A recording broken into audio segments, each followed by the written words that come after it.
do it.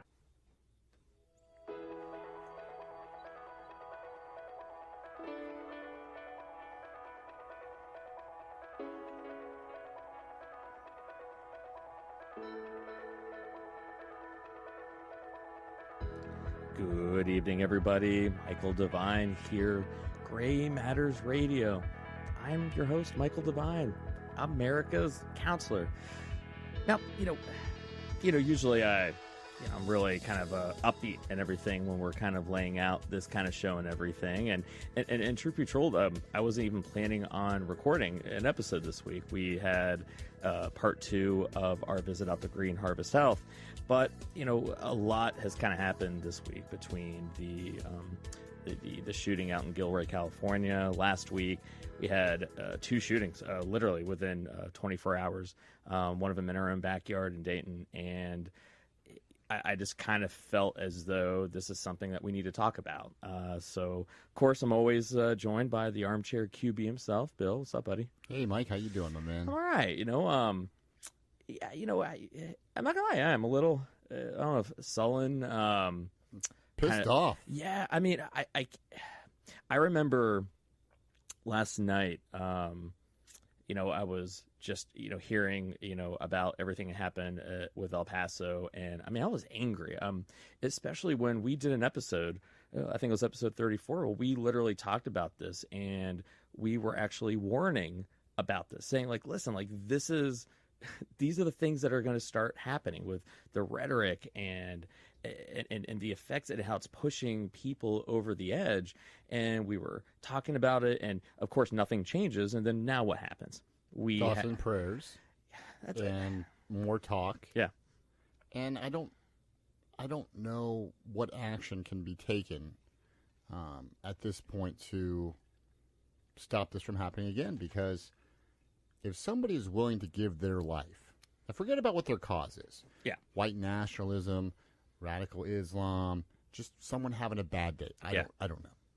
If you're willing to give your life in the process of hurting others, I don't know how much can really be done. I mean, there are steps that we can do to try. You can try to keep guns out of the hands of people that are criminals or mentally ill, but like you and I talked about off the air, it reminds me of like the war on drugs. If you and I wanted to go out and score drugs right now that were completely illegal, we could make some calls. It might take some hours. It might take a day. People that know people. We're probably going to, if we have the money, we're probably going to get the drugs. Oh, yeah, without a doubt. Same thing I kind of feel like with guns. Now, does the average American need to be owning an AK-47 or an Uzi or something like that?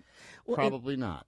Well, and this is, I was upset last night because, Jill and I, we went and saw John Mayer, had a good time, and then all the shooting stuff, and I remember just coming home and reading about a lot of the things that were being said. And before we went to the concert, because, when everything kind of happened, one of the things that I put on my Twitter, I go, now, within 2 or 3 minutes, I'm like, what's going to start happening is you're going to get people going online saying that this is some liberal agenda to create these false flag shootings, Manchurian candidate. Deep state stuff. So then it scares people. It's basically forcing the hand of the people to basically repeal the Second Amendment. Like, it's like this. I wish that was the case. Well, I wish you could pinpoint it and be like, yeah, this was an act of somebody else that was doing this. This was orchestrated. So it's not. It's not. And so I made a post about it, and I basically said what I just said. I'm like, listen, like this is what's going to happen. People are going to come out and say this. And then I had a couple people on Twitter basically go and message me like, you're so obtuse, or you're so naive. And I even had one person sending me some ridiculous Twitter picture where basically saying that the El Paso shooter's dad was a counselor, and that this is evidence that the deep state is running out of ideas because now they're therapizing their own and brainwashing them into becoming killers. And it's just, well, clearly, that's obviously the conclusion I came to. And here's the thing, and I responded back to this person, and to me, it's like this whole stupid conspiracy theory about the deep state is doing all these false flag things is easily debunked in what I'm about to say.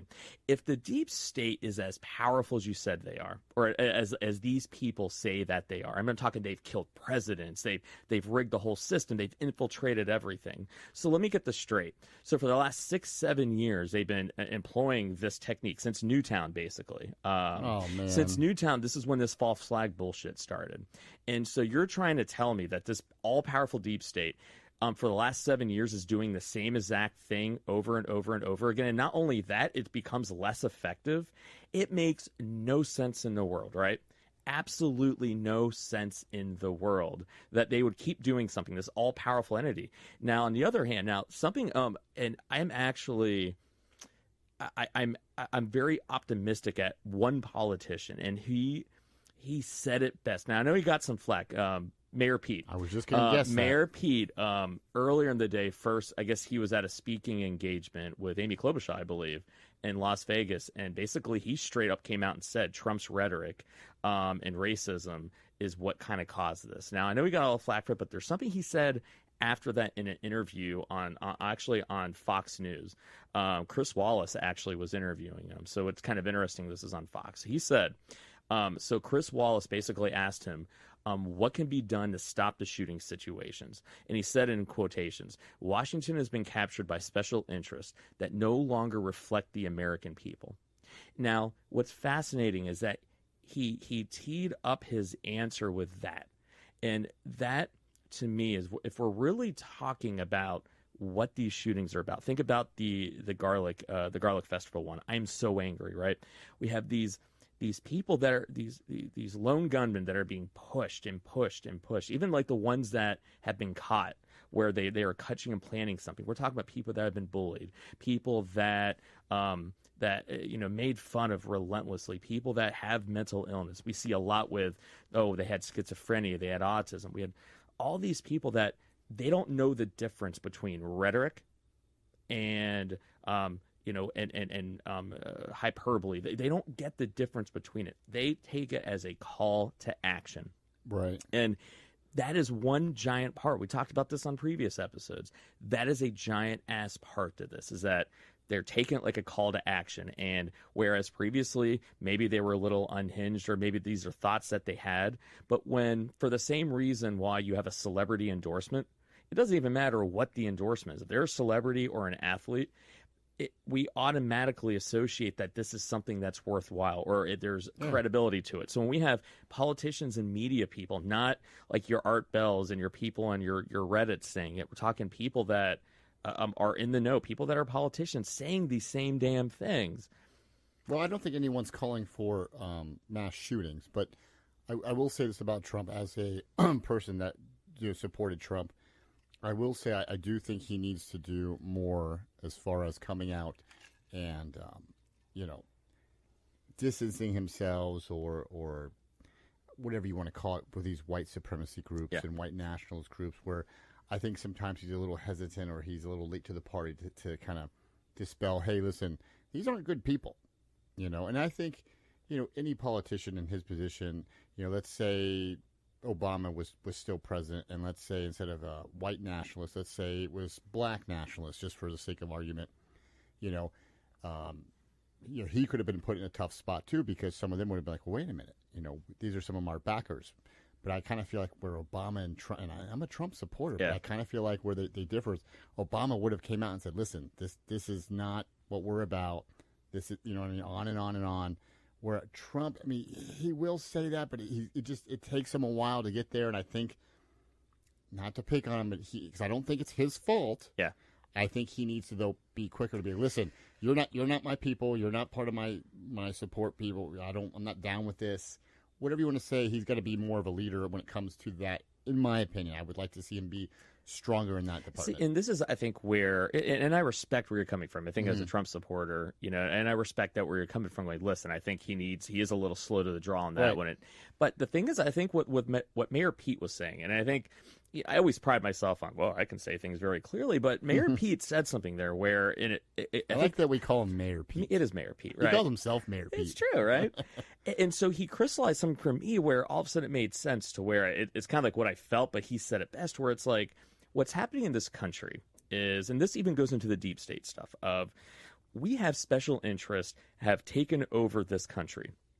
I mean, between Citizens United, the lobbyists, everything. And so they have reshaped our democracy to serve their purposes, to serve their ends. So we have 100% of our government that, technically speaking, should be holding to us. But because of all the money, they have basically bought our government, and it's purely there to benefit them.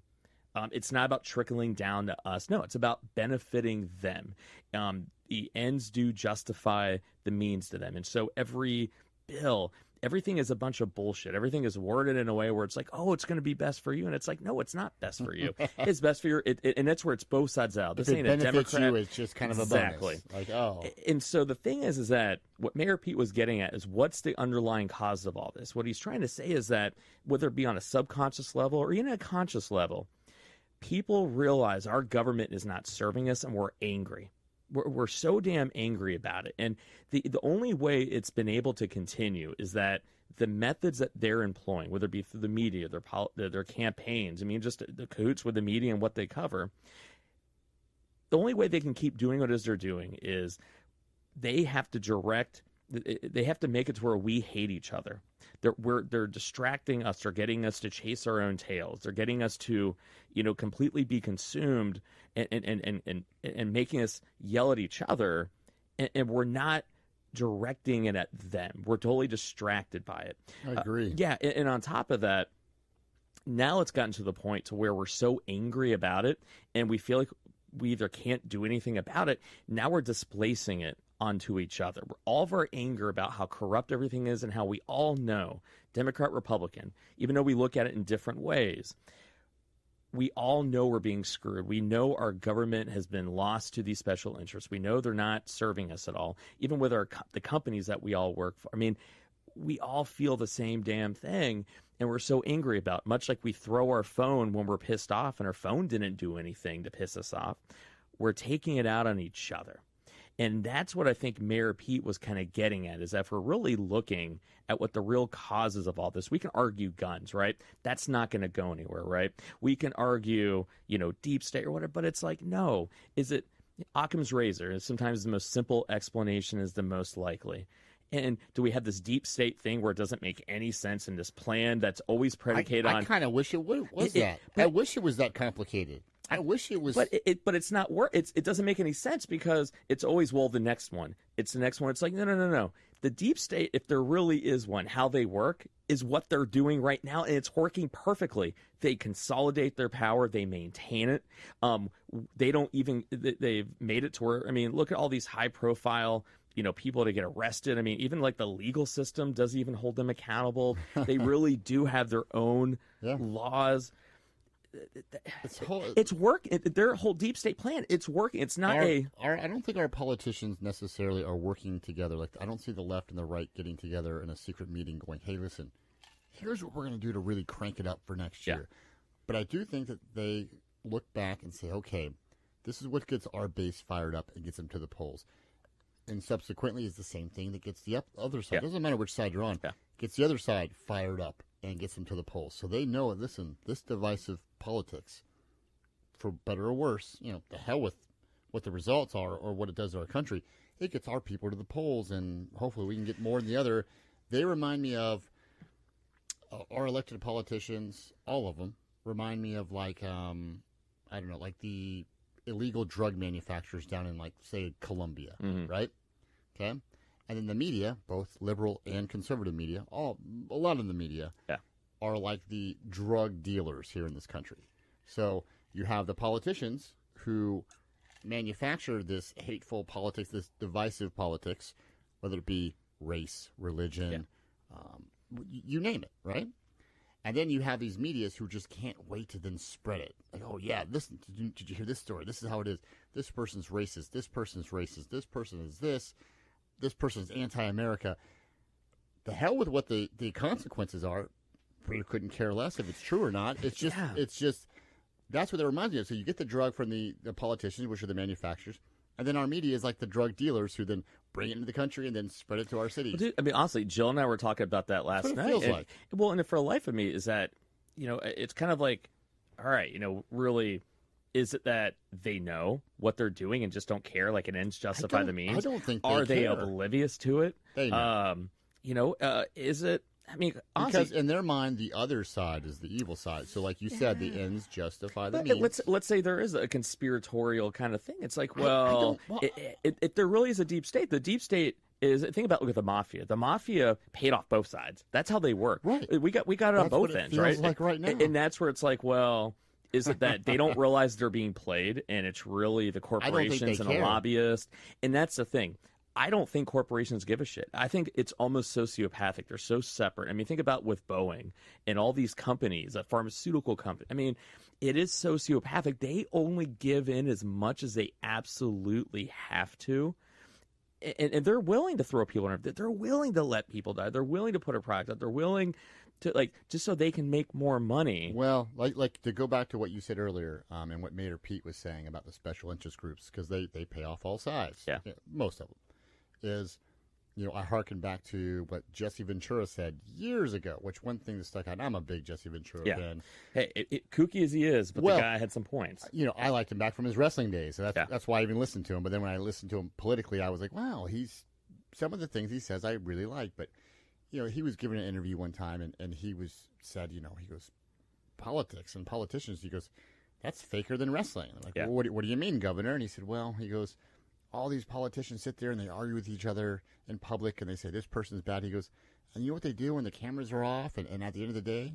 He goes, they're all friends. They all go out to dinner with each other and they're all buddies. And he goes, that's what pro wrestling's like. Your enemies on TV. Honestly, and that's where you do start getting a sense of they know what they're doing. They use us as pawns to get rich. I get it. Congratulations to them because they played the game. And here's the thing, and this is where I think maybe where it's like a frog in boiling water, where they were able to get away with it so long. It's like the person that partied their whole life. They get to a certain age, their body starts breaking down. Oh, I need Smoked a liver. Their whole life. I need a liver. Yeah, I need literally, that's how I almost kind of feel. Where it's like they pushed it so far, like a frog in boiling water. They have to keep going. And what's interesting is that when we're looking at, we need to be talking about the reality of the special interest and the effect that that's having on the psyche, and then the modality that they basically kind of use. All right. Right. And so the thing is, and I'm going to see if I can try to, we splice together the video. If not, it's definitely going to be on the blog, and I'll have a picture of it. On Facebook, there's this meme been blowing around. It's like this little circle where it goes. Oh, yeah. It's like, it has a picture of an American flag, and it has a circle, and it goes mass shooting. Then it goes thoughts and prayers. Then there's Facebook debates. Then everyone forgets. Congress does nothing. Crickets chirping until the next mass shooting. And the reason why is that all we're doing is arguing the same thing. Gun control, not gun control. Gun control, not gun control. To the gun control people, they're like, well, dude, it's everything. Gun control is everything, right? You go to the gun lobby, they're like, well, all this is an attempt to get rid of the Second Amendment. That's all it comes down to, the complete mistrust, right? Everyone attacks each other. And if you go, it is, I don't know if you've gone on like the Drudge Report or if you've read some of the comments. I'm not even going to give them justice. Like, I thought about reading some of them. I'm not going to. You should see the things that people are saying in these comment sections. Totally dehumanized people. They're, to the gun control people, they're looking at this as some liberal ploy, and it's almost like these people didn't die, or almost like they're pawns in a game where I don't have empathy for them because it's like war. It goes back to what we've said before. At least what I've said is the internet. The good news about the internet is it pulls all the people together. The bad news with the internet is it pulls all the people together. So you can find you get the echo chamber. Echo chamber. I mean, you find like-minded people, and maybe you're at like a 2. Yeah. So let's say you're a white nationalist, Mikey, because clearly I know you are. Clearly, right? Well, obviously. And let's say your white nationalism is like at a 2, and all of a sudden you go to one of these, websites, or you start commenting with other people. What do they do? And all of a sudden you start running with people or talking with people that are at 5s and 6s and 8s and 9s. Eventually, you're probably going to come up to the level. I'm not just saying that about white nationalism. That's about anything. If you are a drug addict and you use every weekend or once a month, and you start hanging out with some hardcore drug addicts, odds are they're going to change you into them. You're not going to change them into you, because I kind of think it's similar like that. Well, it's just I had somebody on my Facebook, someone that is they're a big fan of the show, and one of the things that I put out before the show, like, hey, getting some thoughts, what people are basically, hey, like, really, what are your thoughts, like, really, what's kind of help us, like, with the show tonight, basically. And one of the things that this person brought up was that what happens, people get into an argument. Then it's like they don't want to talk anymore because it's like, well, you think differently. I'm not going to talk with you at all. And then it's like, then we go back into our phones where we find other people that think like us and we post things about it. They're like, yeah. And it's like, and how could we ever think any differently? And once again, if you're looking at there is a deep state, the only way that you consolidate your power is to get it to where we're arguing about what we shouldn't be arguing about. Instead of banding together, you separate, you distract and displace. I mean, literally, I could not agree with you more. If I was a deep state, powerful person, if you were to go, Mike, how would you do it? This is how I would do it. That's how I consolidate my power. Because when you get the media involved, they're not going to talk about, they're going to go teeter-totter, yin or yang. Yep. We're going to talk about like this. We're going to talk about like this. It gets nowhere. We get frustrated with it. People stop paying attention to it. And then we move on to the next thing until the next time it happens. Mayor Pete was the first time calling out, and this is where I don't know, and that's why I'm like, I'm gonna do my part to make sure that this is what we talk about. It is the first person going, it is not about guns. I mean, yeah, we got to get gun control. I mean, we talked about this in the last show. I mean, like, yeah, we got to do some gun control, right? Like when we're talking about common sense gun control. I mean, Well, it's kind of like, and so in 2017, so like basically when ACA was passed, Obama made it harder for people who are on SSDI, which is Social Security Disability, to be able to get guns. Basically, they would have database sharing with the FBI. So if anyone that was on SSDI and tried getting a gun when they do the background checks, it would like basically throw like a warning, right? How come? Well, because the whole idea of SSDI is that it is very difficult to get on it. It means that you have to be like schizophrenic, it's like bipolar. I mean, see. yeah, literally. Okay. So you have to apply for it. And so it's basically, if I can't work, I can't take care of myself. And so you apply for it. You don't need a gun. And the government gives you money, right? And it's only, I mean, you have to prove it. People have to get lawyers. They will reject it. You can't take care of yourself. You can't make decisions for yourself. I mean, it's severe mental illness. So rightfully so, it should be hard. You should not be able to get a gun if you can't even take care of yourself. 2017, the Republicans and Trump passed a law turning back every single one of those. So they're saying in one hand, oh, it's a mental health issue, but then you made it easier for people with mental illness to get a fucking gun. That is common sense. You're right. Well, a background check wanted to stop some of these people. You're right. But if we make it more difficult, right? Common sense can legislate. But the thing is, that isn't going to solve it. All that's doing is like downstream, right? It's like putting a Band-Aid on a broken leg. Right. It's downstream, right? Because every solution should be what can we do now versus what is the overall bigger thing that may take a lot of time to fix, right? That is something we can do in the present. Learning how to talk to each other, that's in the present. Identifying what Mayor Pete says. We have to understand the special interests in this country are destroying the country. The people know it, and they're turning us against one another, which to me, that's treason. That is the most un-American thing. And anybody, in my opinion, if you're really wanting to change this, you start hearings. You really start identifying all these people that are really making the government completely for them. That is fucking treason in my part. They have blood on their hands, and it is wrong. And this is a debate that we need to be having, not about gun this, gun that. We can make it harder. We can do common sense gun legislation. We have to change what's causing it to begin with. If this were lung cancer, do we find better ways of better cigarette butts, or ways of like, it's kind of like, yeah, Nicorette gum and like, and vaping and all that. Yeah, you're right. All that's better, right? But it's like, if you have lung cancer, it's about stopping smoking, the thing that's causing it. What's causing this is exactly what Mayor Pete says, and that's what he's bringing attention to. That's what we need to talk about. And it's what can we do to start that dialogue? That to me is, okay, where does it start? I mean, where does it start? Yeah. Absolutely. I mean, that's, I would love to see Trump, and I still think that he's going to be reelected. I think so. Like, that could change between. There's a lot of road to go, but as of right now, I think he's going to be reelected. I would love to see Trump, and I feel like he'd be the only one that could do this, and I'll give you my reasons. But I feel like, in his second term, if he came out and after he'd been reelected, and obviously you can't be reelected for a third term, so he doesn't really have anything to lose per se. If he came out and just kind of turned everything on its head and was like, all right, kind of went against the grain, the quote unquote Republican grain, and did more common sense stuff because, again, he's been reelected. There's nowhere to go. Now, I know what you're saying. That's crazy. That's not going to happen. Trump is terrible. Trump is this. I think Trump has the ability to do this because if you look at him from the beginning, he's the most unorthodox president we've ever had. He came not out of nowhere, but he came out of nowhere. How many presidents have there been with no political experience before him? None. But here's the problem with Trump, though. And I get what you're coming from. I would love to see, but I'm saying I would love to see him just be like, listen. How many times has he ever admitted he was wrong? I agree. How many times has he ever admitted that I shouldn't have done that?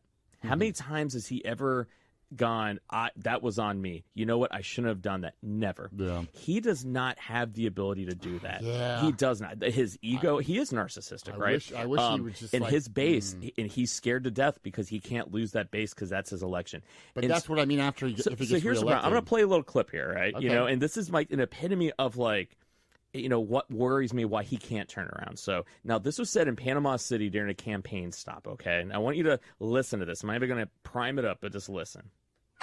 I mean, when you have 15,000 people marching up and you have hundreds and hundreds of people and you have 2 or 3 border security people that are brave and great, and don't forget, we don't let them and we can't let them use weapons. We can't. Other countries do. We can't. I would never do that. But how do you stop these people? You can't. There's no... That's only in the panhandle you can get away with that statement. Yeah. This is the problem where people are acting dumb like, you can't blame Trump for this, you can't blame record. So here we have and literally I've read article after article where how many times Trump has used the word invasion. And you look at a lot of these people that have carried out a lot of these attacks, the Coast Guard guy, the MAGA bomber, the guy in El Paso. We don't know much about the Dayton. Using the same damn language, right? And here we have a situation talking about an invasion, and then you have someone in the audience yelling, shoot him, and then he starts laughing, everyone else starts laughing, right? We had the Gang of Four, right? Now, I don't like the Gang of Four Democrats, all right? I don't like Ilhan Omar. I don't like, but then it's like. You call them the Gang of Four. I like what they call the Jihad Squad. Get out, go home. Like that, telling Americans to go home. These are Americans, right? And so, no, he does not have the ability because. Let me ask you this. Do you think him. Kind of off the subject. Do you think him telling these people to go back to where they came from, do you find that racist? Yeah. Or do you think it's? You think it's fuck yeah, it is. Come on, go back to where you came from. All right, so okay, you put it that way. And this is the thing, right? This is another fucked up thing with racism, right? It's if 98% of the people that you're talking to it could be a race, it could be a religion, feel as though what you're saying is racist, guess what? It's racist. I challenge anyone, go down to Compton, say the N-word and go, well, it's not my fault you took it that way. Let's see what happens. And that's the thing. It's like, well, it's not my fault you think it's racist. If I didn't intend to be racist, it's not. No. Yeah. Where I come from, if you say something and you do something, right, and that... And that many people think it's racist, or that many people think it's wrong. Guess what? It is. And telling people to go back where they came from, yes. And we have people, we have people in this country that basically feel as though, yes, I think this guy is racist, and most of them are of color. What he does and how he uses it, he has zero recollection. And so when you have him saying what he said in Panama City in that clip that we showed, that he's not going to apologize for that. He's not going to sit there and go, oh, maybe I should change what it is that I'm doing. Well, he has a re-election. He's not going to. But they're all like that. Yeah. But that scares the shit out of me, because when we're looking at the real reasons for why a lot of these things are happening, it's that rhetoric.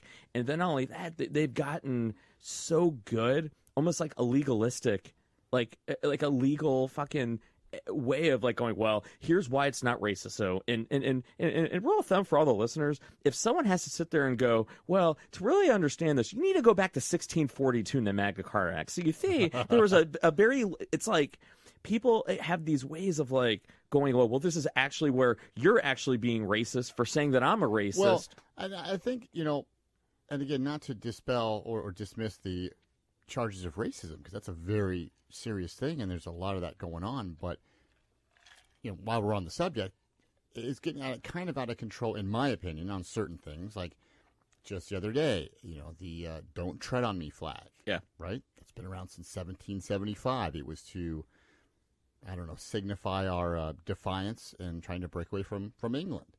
And someone said, "Well, that's racist now."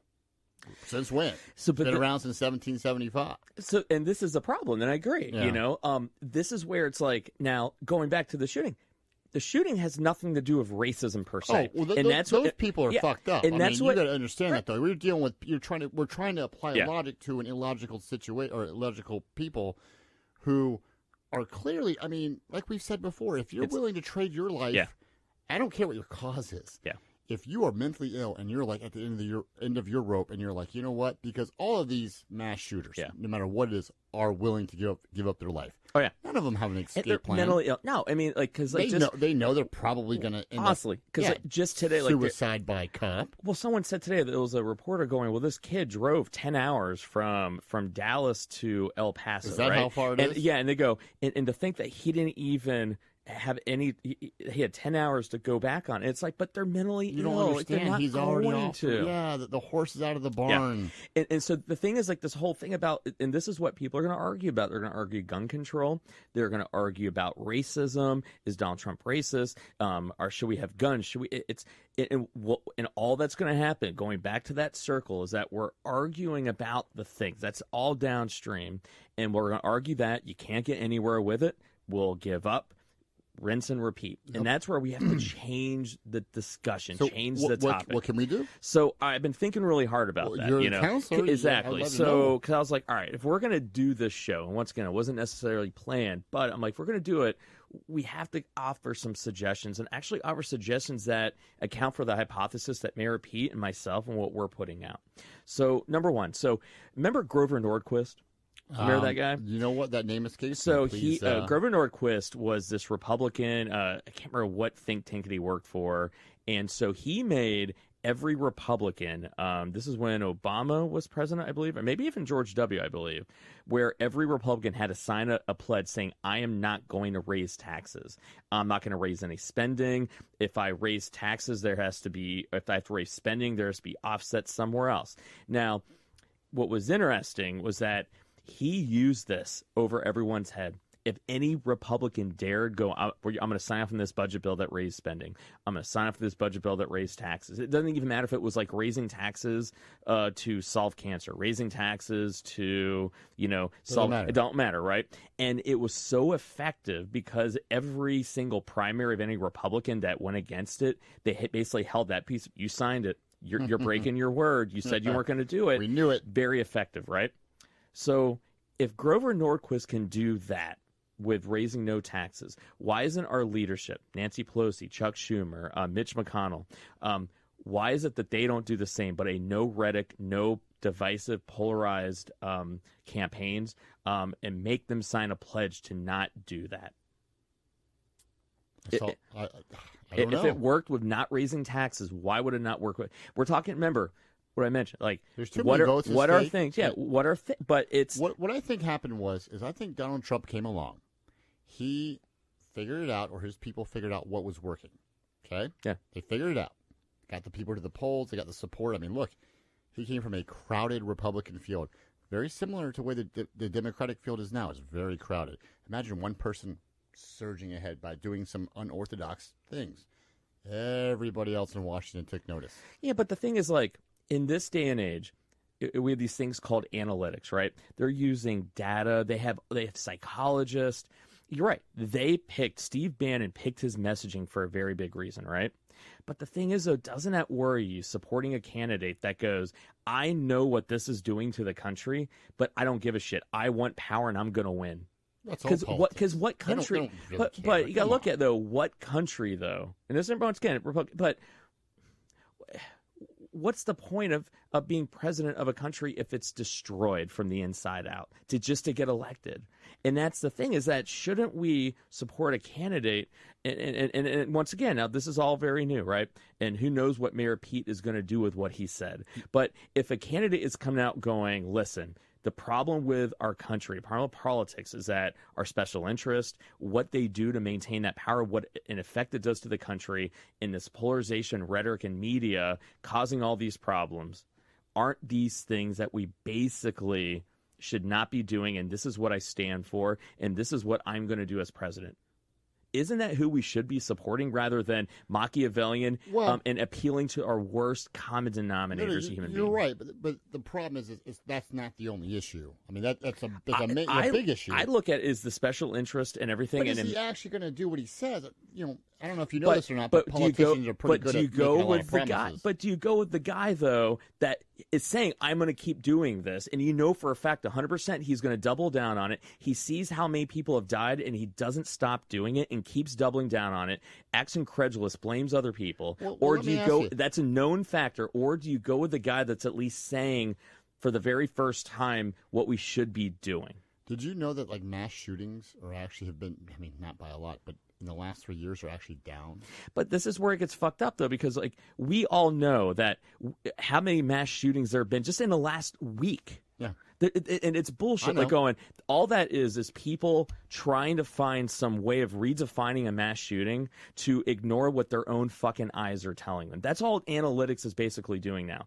I'm going to find a way of finding a statistic or finding a way of explaining it to find that I'm right. But all you have to do is open your fucking eyes and see this never fucking happened growing up. Well, let me ask you this. I'm sorry, it just didn't. You're right. And not even in a horrendous way. I mean, we had a fucking shooter go into a classroom, a first, second, I mean, kindergartners, our kids. Can you imagine what it takes for someone to walk into a room and blast a fucking 5 and 6 year old, going into a mall, killing people? I mean, literally, this guy in El Paso went and asked people, "Are you okay?" and then fucking shot them in the head, stared them in the eyes. That's where we're at as a country, and that's what's happening. Let me ask you this. How did they take him alive? How was he still alive? 95% of them usually get killed in the process. That's what I mean. How did they take him alive? I don't know. He had to have given up, right? Well, the other guy, I know the Gilroy guy, they shot him and he popped off one last shot. And then the Dayton one, we don't know. All I know is that... Well, he got killed. Well, the Dayton police show up within a minute. Yeah. A minute. But that was because... But think how many people... They were on site. Yeah. It was a busy But area. this is just what we're dealing with. We're dealing with people that have so dehumanized and in their mental illness where they could stare into the eyes of a 6-year-old and fucking shoot them. Because they're mentally ill, though. I know. And that's the scary thing, is that's what their rhetoric is doing. And it scares the shit out of me when you have candidates going, I know what I'm doing to get elected is causing those people to go over a line into action, and I'm going to still keep doing the same damn thing. And if anything, I'm going to turn this country and tear it apart even more. Yep. I cannot in good conscience vote for anyone that would knowingly do that. I would at least rather go for the person going, listen, I don't know if they're going to follow through on it, but I would rather go with the one that's saying the right things than the guy saying the thing that I know is causing what is happening. I mean, it just scares the shit out of all of us. Let me tell you this. If I, as a Trump supporter, if I thought that Mayor Pete or somebody on the left, by electing them, could stop or, highly reduce the number of mass shootings in this country, I would entertain that thought. But why are you supporting a guy though? But why are you supporting a guy though that what he's doing, for a fact is helping contribute? Hold on now. But why? How can you? Hold on now. I hear what you're saying. I agree with you. You're right. It's fucked up. I don't know how anybody can knowingly do that. It's not. There's more to it than that. It's always more complicated. I know. I mean, is it that complicated? We know what he does contribute. We know what he does contribute. Well, he's not the only one. Yes, you're right. He's the president. But he's the president coach. of the United States of America. He's the head coach he sets the tone for everything, and he has not said or done a single thing that makes you think he's going to change. How in good conscience can anybody vote for someone where they knowingly and willingly are doing things that are contributing to the problem? and they have other options to accomplish. That's the thing.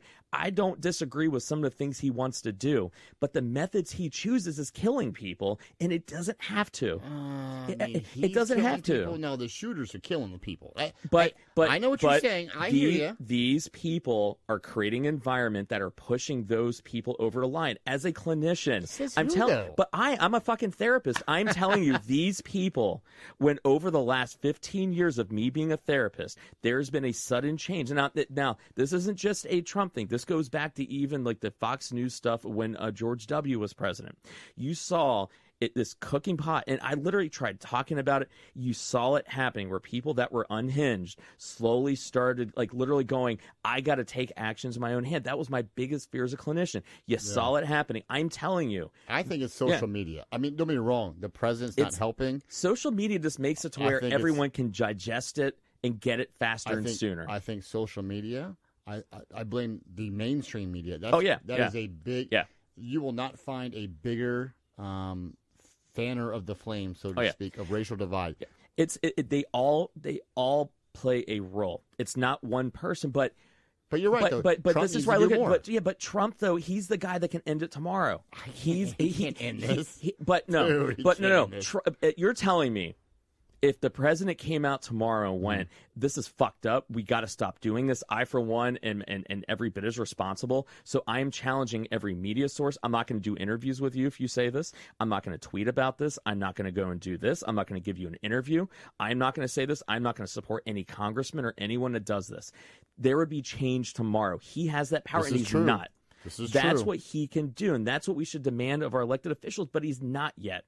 I hope he does. I hope tomorrow we wake up and he comes out contrite and go, I pushed it too far.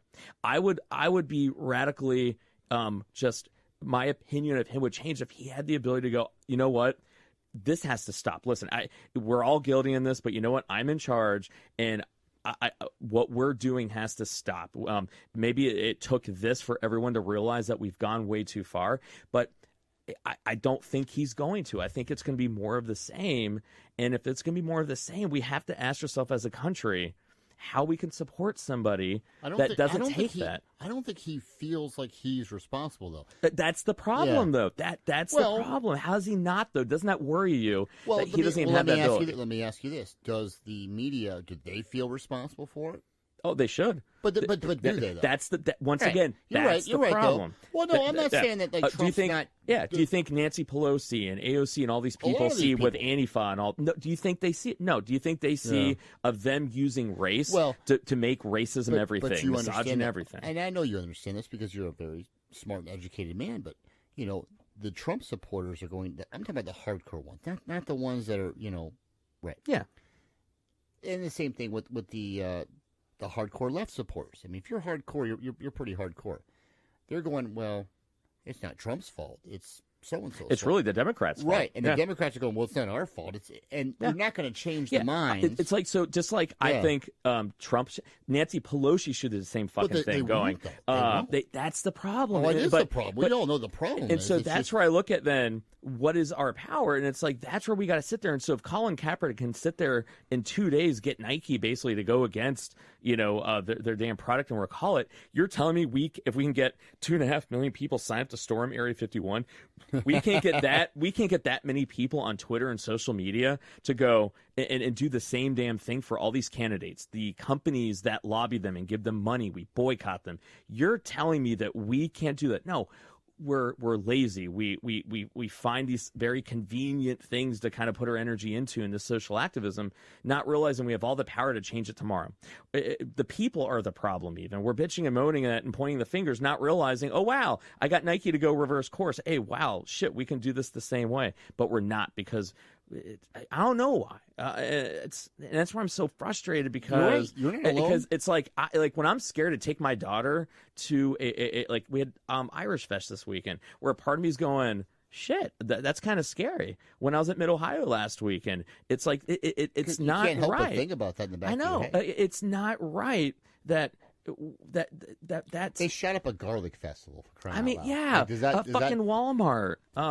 This is insane, and I don't understand why people are not sitting there and just kind of going, "Oh my god, like what do we need to kind of do about this?" So it's So, yeah, I think we have to sit there and demand more from our leaders. Let me ask you something while we're on the subject. As a white male, as I am as well, what is it with the white males shooting shit up? My theory is it's not so much because they're white. Yeah, it is a white nationalism. That's part of it.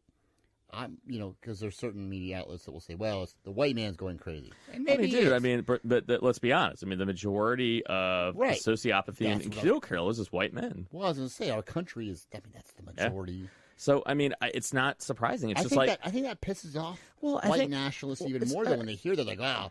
We're not crazy. I'll show you. Well, no, I mean, that's where the Democrats really play into. Everything is racism, and it's like, and Republicans are like, nothing's racism. It's all your own fault. Well, I mean, the truth is somewhere in the middle. Hey, listen, I've said on the show multiple times as a middle class white guy that I feel as though I don't matter. I feel as though it doesn't really matter anything that I say or kind of do. That it's gotten to the point to where it's kind of like, well, sorry, you had it good for so long. Now it's our turn. And who's gonna weep for you? Yeah, because you're a middle class. And if I were to say anything, now I am a racist. And I'm not saying that's right or wrong. I'm just saying that's the reality, right? But that's why I say all these people have a say in it. But the thing is, it's like, we really want to change something. Do you think, imagine what would happen to Fox News, MSNBC, CNN, any of these websites that get traffic?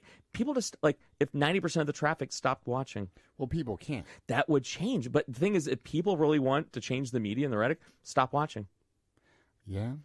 Stop. I love it. Yeah. Stop shopping and buying the products of the lobbyists that support these politicians. It would change instantaneously. It's not that hard, and that's where I'm challenging people. If we really want to change things, that's the power that we have. We can literally hit them where it hurts, and we have to focus now in on the special interest and the rhetoric. And remember, the rhetoric is simply the tool to get us to be distracted and not point the finger at them, to get us to be angry at each other. That's the enemy, and that's what we have to focus in on. And if we don't focus in on that, we're going to keep going through that cycle. But it has to change, because I'm not going to lose, or any of my friends or anyone, due to violence like this. And this is bullshit. We all know it's getting worse.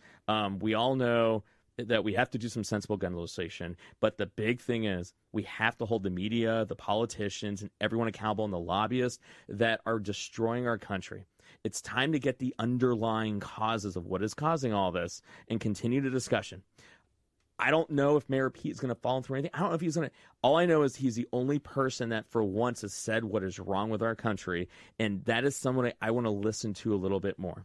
No. I want Trump to wake up tomorrow, though, and be culpable and be a fucking leader. Be a leader. Be a leader. I'm just going to say. He has that power, and if he doesn't have the ability, to me, that is disqualifying, because you're not president for you.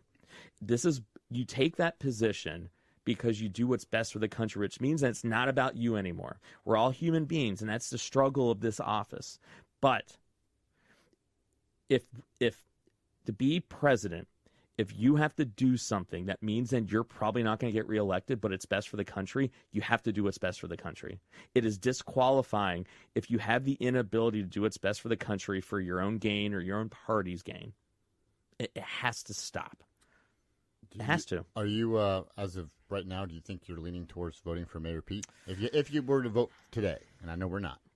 I think if he were to come out with a plan, now, once again, you nailed it. He can say whatever, but if he takes what he said today and go, this is my plan, and I'm hearing it going, dude, I think that can work. Mm-hmm. That is somebody I'm like, you got my attention now. Okay. Not in a political way of just dropping it to get votes. I'm talking, no, here's my 17-point plan, and this is how I'm going to account for the polarization in Congress, how we can't get anything passed. This is what I'm going to do. Right. But I think even beyond our politicians, I think we need to have social influencers, these people of 5 million, 10 million viewers, and go, all right, we're going to boycott these companies. We're going to boycott these people. We're going to make it to where there's a news blackout on these people. They're not going to show up. It changes tomorrow. If we can do that, that's the power of the people. Well, the only problem with voting for Mayor Pete, and I'm not 100% familiar with his economic views, but that's just to play devil's advocate here. If Mayor Pete had a plan to, let's just say hypothetically, to end gun violence, like he was like, here's my plan. this will stop the mass shooting. You're not going to, though. Well, it's human nature, that's right? why I'm saying hypothetically. Let's just say in a perfect world, he was like, this is the plan, and it will work, and it would work. This is going to stop the mass shootings. It's going to unite the people. At the same time, here's my economic plan, which may or may not, let's say it would, crash the economy because it's just so terrible. But as president, I plan to end these mass. Would you vote for him? Because it's all about... because it doesn't make any sense. But that's what a lot of the Republicans that's are what saying. I want to hear, right? Yeah, but a lot of Republicans are saying, well, that's a great idea. Is it there's two sides. With, and I get what you're saying. There's two sides to that. There's the... Now, we don't know if it's true. Yeah, here's the problem, though, is that you're going to have the power structure that's going to be scared shitless by, and that's going to be the only defense. By doing that, they're going to hold the they're going to hold the country with a gun to its head going, well, if you do that, you're all coming with me. That's basically what they do. I know. You are all coming with me. I don't give a fuck. And I'm willing to do that, which is fucked up beyond all recognition, right? But I don't think it has to be like that. I really think it's like, we're not going to end gun violence, but we can at least make it harder to get guns, right? Or at least harder to get guns for people that don't need them, right? We can have sensible legislation like no human being in this country needs extended round clips. We don't need regular people having bigger, and that's the thing. People are going, well, I have that right. But the thing is, so is it worth for you to have that right? To go to like some of these people who lost a fucking 6-year-old kid going, hey, is your 6-year-old worth it, all right? So Bob Joe over here can shoot 30 rounds on their private property. I say no. Well, it's not worth it. Oh, you're right. No, it's not worth it. You don't need that. You do not need that. And I don't even own a gun, so I don't. It's kind of like I'm a dog in the fight, but like the people, like you said, in the 30 round clip, there's going to be gun owners out there who say, well, whether the person has a 30 round clip or a 12 round clip, guess what? They're still shooting up that Walmart. But the thing is, though, if you have 30 rounds, you can do a lot more damage. Think about it.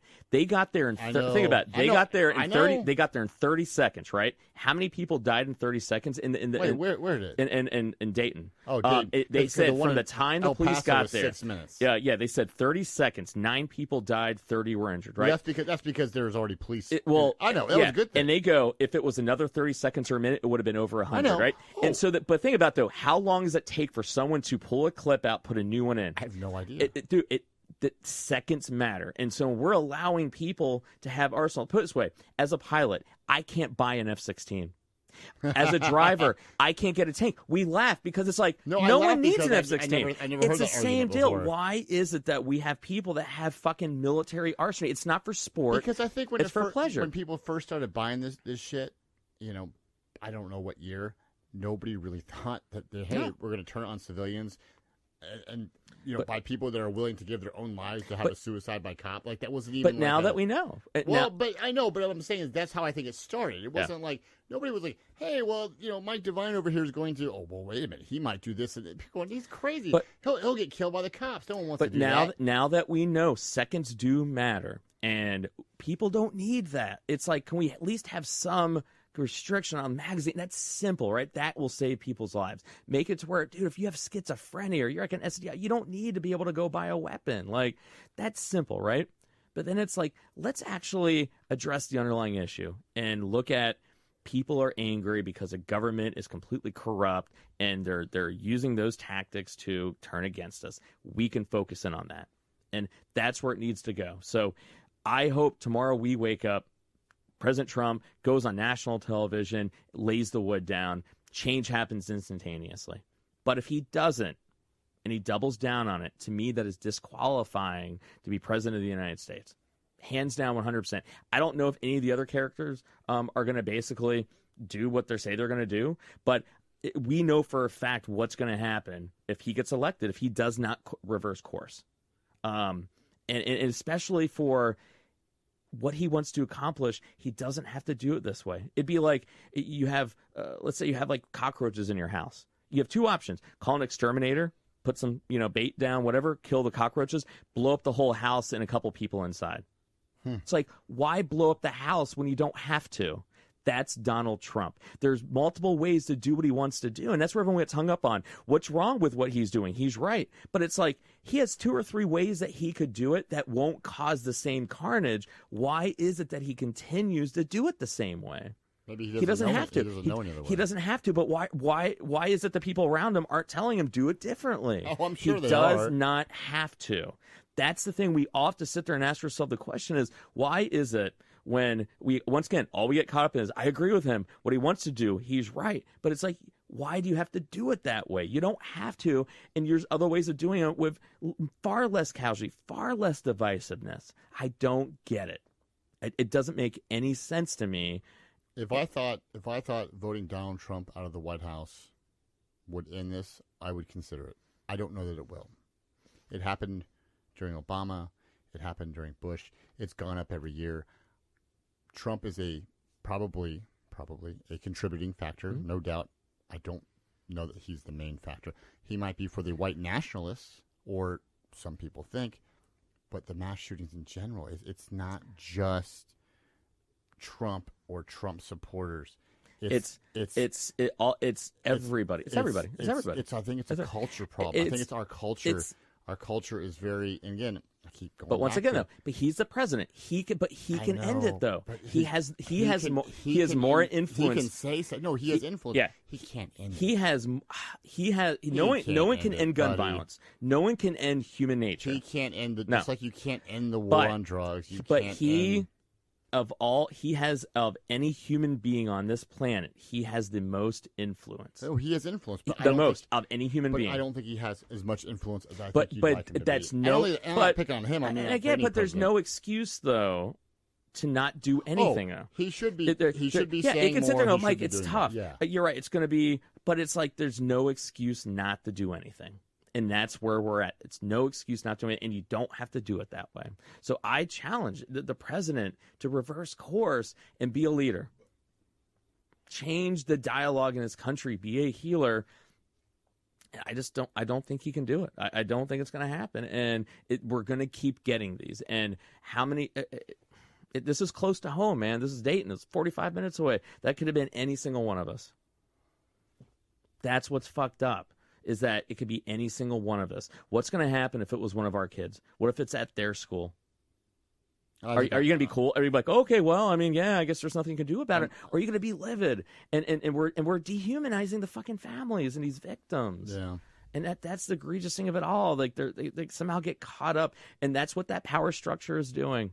Well, the bad news is we'll get a chance to talk about this again soon, because it's going to happen again. It will happen, and it's again fucked. Soon. But it's we cannot lay back and just go, and argue the same things. We have to argue for what this is. It almost feels like, in a weird way, there almost needs to be like a civil war, and I hate to say that. But I think we're in the civil war, though. It almost needs to be just like a civil war, like the Purge. Just get the fight out of the way, and then all the survivors. Hopefully, we're one of the survivors. I don't know. I think rebuild. I don't know. I think we're in it right now. That sounds kind of effed up. You gotta look at. I mean, if you look at what's happening in this country, and you read comments, or you see what people talk to each other, we're in a civil war. Well, we can hide behind your screen name. That's why. 100%. You wouldn't say a lot of this stuff to people's face. Some people would, but the majority would not call someone, "You stupid idiot."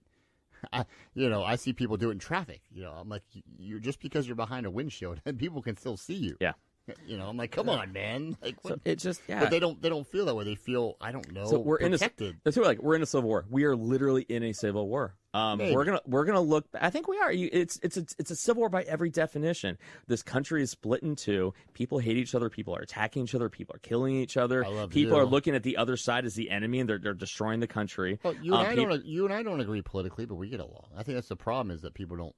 Like you said before, they don't look each other. Yeah, but how many of our friends though don't talk to each other anymore? We're talking, but we're moderates. So right. I mean, that's the thing. It's like we're moderates, and that's where, in my opinion, that's where I blame social media and the regular media. Social media is simply the pipeline that spread this cancer faster and made it more powerful. That's the thing. 15 years ago, even 10 years ago, these same friends still held these views, and they still talked about them in person, and they still hung out. But all of a sudden, now you express the same views on social media, right? And then you have other people commenting, yeah, way to go, or no, you're wrong. And all of a sudden, it's like this, I don't know, this natural reaction where you have to choose a side. And I think that that's what they're doing. I think the media exploits this. I mean, you cannot go 5 minutes. So if we're really be honest, I mean, but you can't go 5 minutes, watching the cable news, whatever you watch, without them mentioning race or mentioning, this, that, or the other, and why this is wrong or why this is right. Like, instead of just reporting the news, like we've always talked about, now that they tell you why you should be offended by this or why you should be outraged. And the Democratic debates on the second night, the other night, it was, and I know you think what Donald said about send them back as racist, and that's your opinion. But Don Lemon, who, he's not neutral in any way, shape, or form, that's his fine. That's fine. During the debates, he was calling Trump a racist. Well, that's my it's point. Like, dude, what are you trying to do? He made it he's had some question. He was like, when Donald Trump made his racist statements of telling so-and-so to go back to their country, and I was like, well, wait a minute. Racist? I didn't think so, but I can see why people could put it that way. Was it inappropriate and unpresidential? Definitely. Yeah. Was it unprofessional? Maybe. It wasn't necessary. But racist? I don't know. And that, once again, it's. But there's. Think about like how easy is it to go right back to how easy is it? And it's like, no, it's Fox not News, racist. Hey, just for the record, Fox News does the same shit. But this is how easy it is, like just to go into a little slightly detour, and it's like, no, it's not that. And that is why, for that reason, I personally blame the media more than anyone, more than Trump, even more than social media. I think these cable news, these 24-hour cable news that just sit there, you turn on, and we could turn on right now. And you can't go 5 minutes on, say, CNN without them coming up with a story that has to do with race, right? Which you have to kind of pick a side in the race story because depending on what race you are, I guess, I don't know. I don't really care what race people are.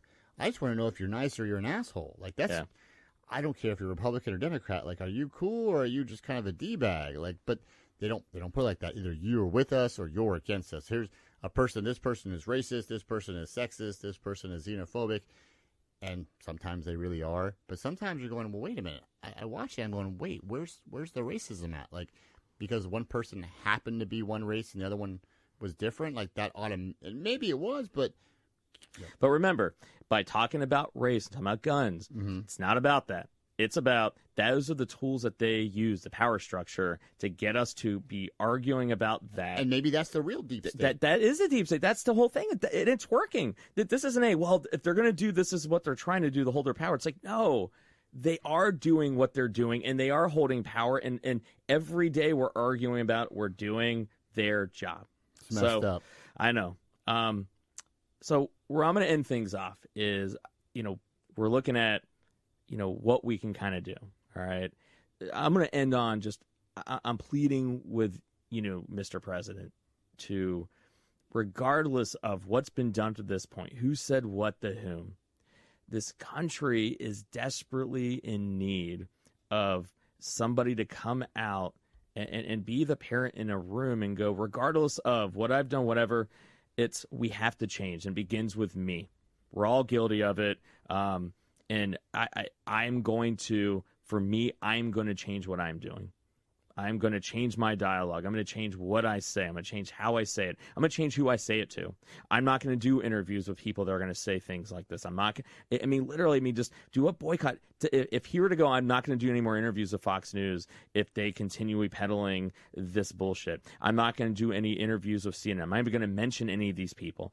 Then mysteriously, I think you can make the most change out of everybody. And that is in your power, and you can do that tomorrow. You're the most powerful person in this world. You have the most influence over anybody in this world. The reality is that you can make change tomorrow. It's a big problem. It's not you. It's everybody. It's the internet. It's the politicians. It's everything.